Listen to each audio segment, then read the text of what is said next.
Well guys, we have something a little different today. This is actually a customer car, or a car that I'm working on for somebody else.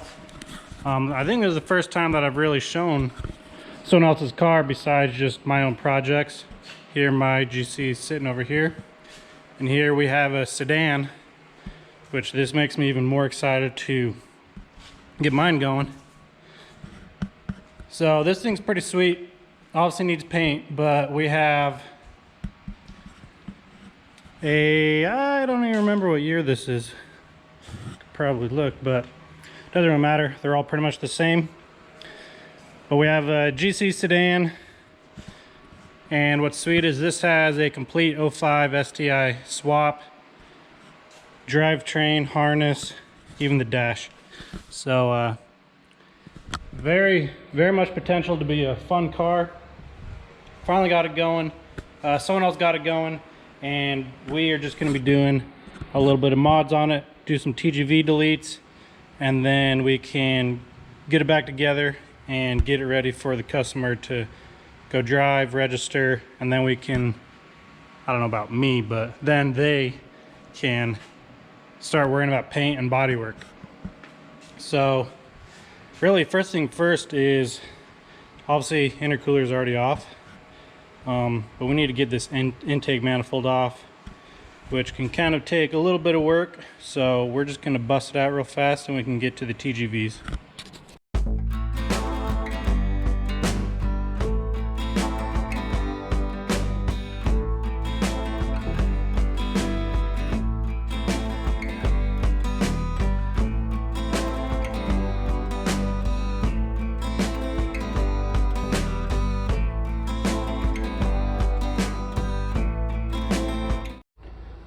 Well, we got the intake manifold off.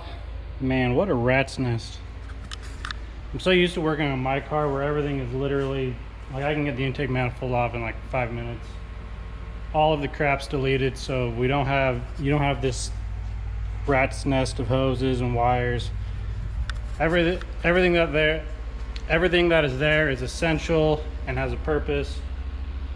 A lot of this stuff, you have emission stuff and just extra wiring, and man, it's been a while since I worked on a 4-cylinder, or I guess a stock 4-cylinder, and a lot going on. But we did get the intake manifold off. Still need to pull the TGVs. That's what these are right here. They're called tumble generator valves. Has to do with emissions when you're starting it. I think it's just when you're starting it. They open and close to use the most amount of air and fuel. I think we might be the only country that runs them. So a lot of people just delete them because, as you can see, even when these are open, they are super restricting. So we're going to be cutting that out. We'll make it look like it's still OEM, but we'll cut that out, get some better airflow. But first, we need to get them out. Alright guys, the other day got the intake off, the TGVs off, fuel lines, all that sitting over here. So what the TGVs are, the tumble generator valves, that is what is inside here. And if I grab some pliers here, I can kind of demonstrate that these do open and close like so. So obviously when they are open, they're letting air through, but as you can see, that is somewhat restrictive even when they are open. I think how they work is when you start your car, they close like that, and then once it's running good and warm, I don't know if they slowly open or if they just open all the way out at some point. Someone else probably knows. But nonetheless, usually when it's running, it is like this, but still restrictive. So, and you can either buy new housings without all this inside, or you can delete them yourself, which is the cheaper route. So we are going to do that. So first of all, you need to remove these screws, which allows you to remove the plate in there. And then take off this side, and you can pull the rod through. One thing to remember if you are doing this These are not made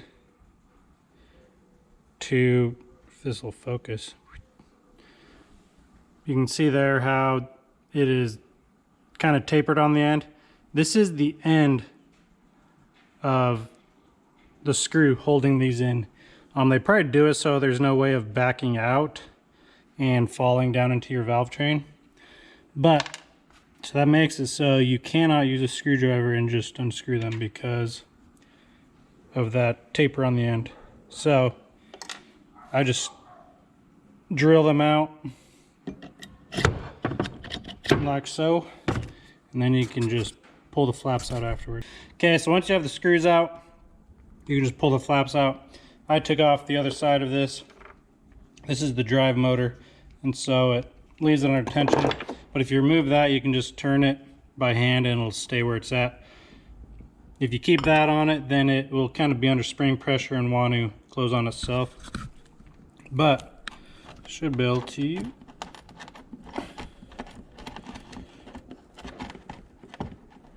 Of course, doesn't want to come out. Come on.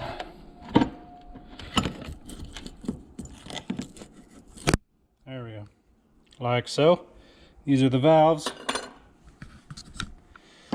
Now, somehow, you should be able to take this rod off. It's been a while since I've done this.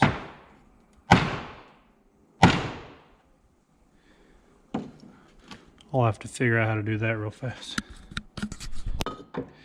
First of all, with this, once you get the valves out, just take your hammer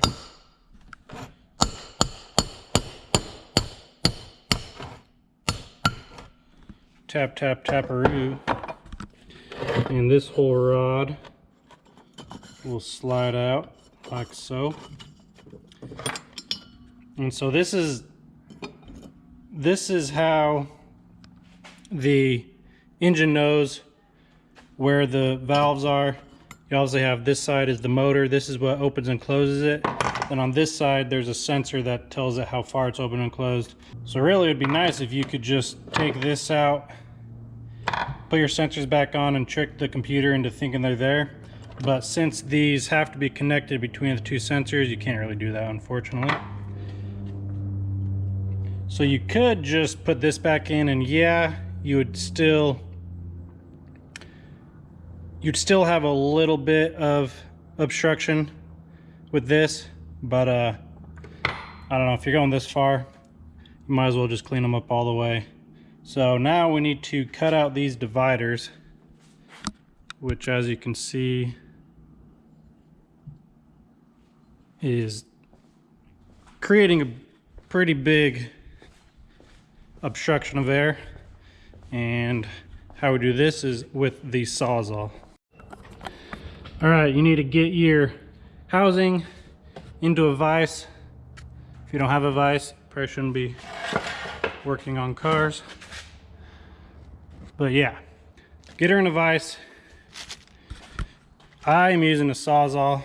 I don't know if this is the best method, but worked pretty good. I tested the other one just to make sure I'm not giving you guys a bunch of false information. So let's see if we can get this one cut out.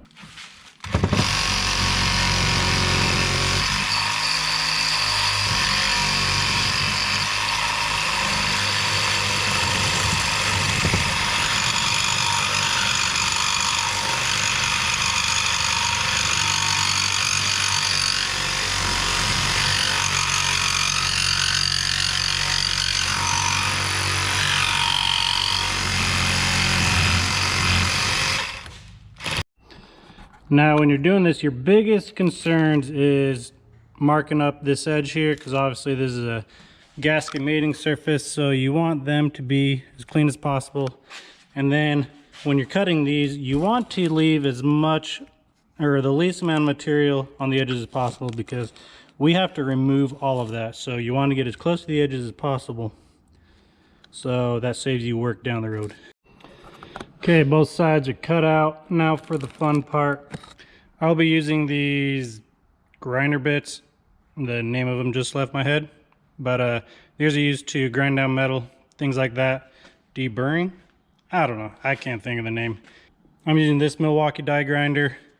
We're good with the other one, and you literally just shave down these until they are flush with the rest of the walls. Take your time, go slow. Remember, you're wanting this to flow better, so don't just make it really wavy. You want it to be as smooth, so that air is just going to go past it without any resistance.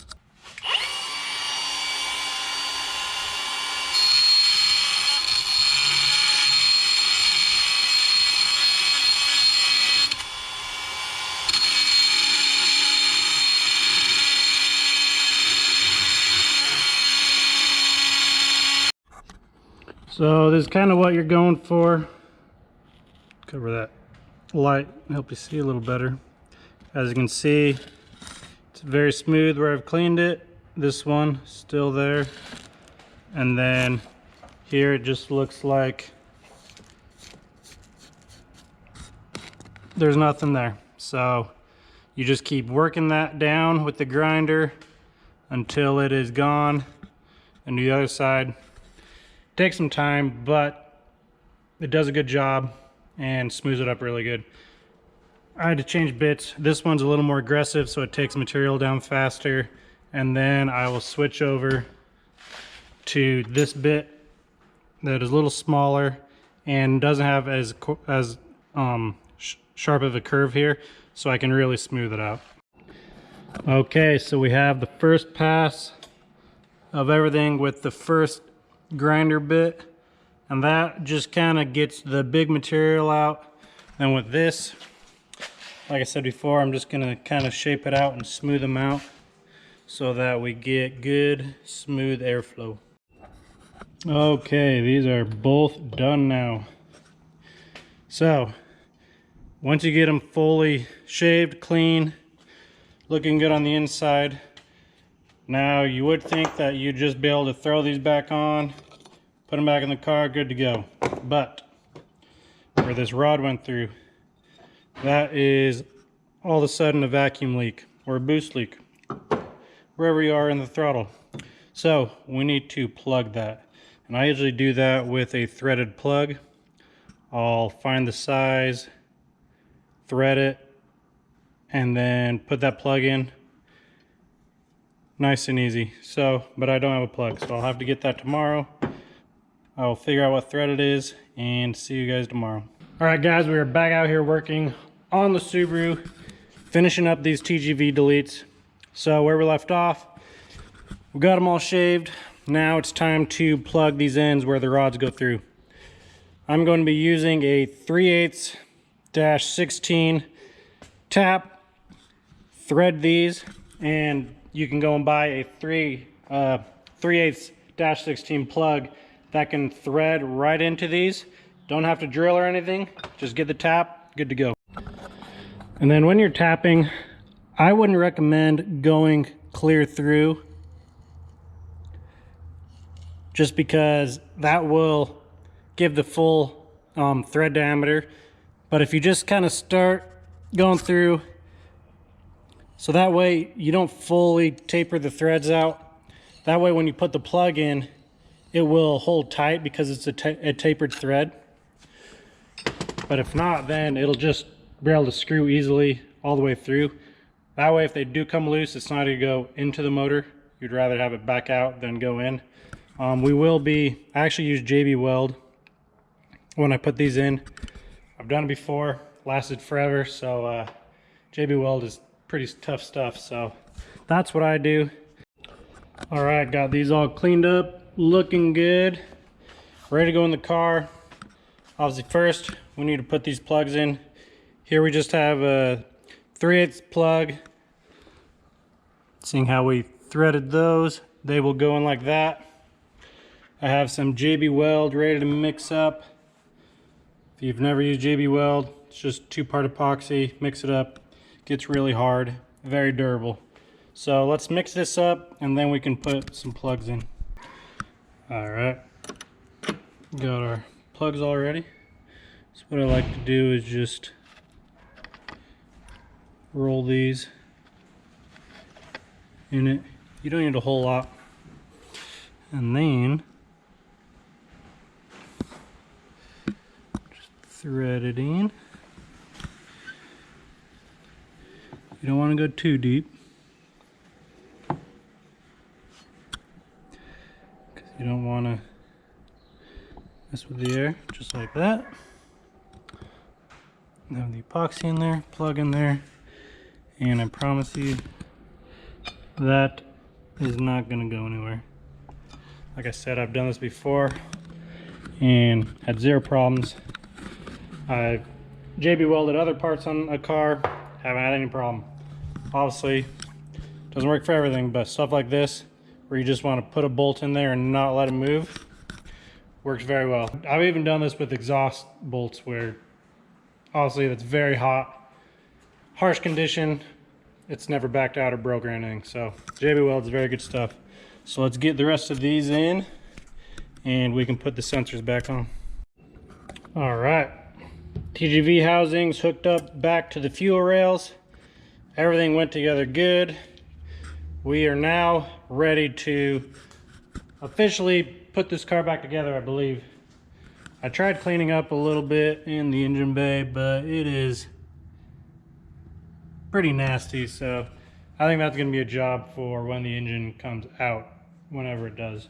So I believe we are ready to go. We have new gaskets, new PVC valve,